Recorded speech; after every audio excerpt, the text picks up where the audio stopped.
भरतीबाबतची एक महत्त्वाची बातमी आहे। उद्या मोठा निर्णय होण्याची शक्यता आहे। 2022-23 या वर्षीची पोलीस भरती हुकलेल्या विद्यार्थ्यांनी आज नंदनवन बंगल्यावर मुख्यमंत्र्यांची भेट घेतली होती आणि पोलीस भरतीमध्ये आम्हाला पुन्हा संधी मिळावी या विद्यार्थ्यांच्या मागणीवर आजच्या बैठकीत चर्चा झाल्याची सूत्रांची माहिती आहे। त्यामुळे पोलीस भरतीच्या वेळापत्रकात बदल होण्याची शक्यता आहे। उद्या याबाबत मोठा निर्णय मुख्यमंत्री आणि दोन्ही उपमुख्यमंत्री यांच्यात चर्चा होऊ शकतो।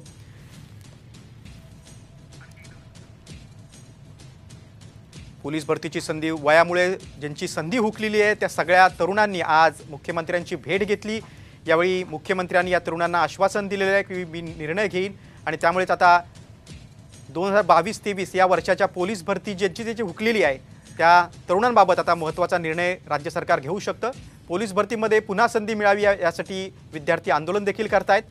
त्यामुळे आता पोलीस भरतीच्या वेळापत्रकात बदल होण्याची शक्यता आहे। याबाबतचा निर्णय होऊ शकतो कारण मुख्यमंत्री आणि दोन्ही उपमुख्यमंत्री यांच्यात चर्चा होईल आणि त्यानंतर मोठा निर्णय येण्याची शक्यता आहे।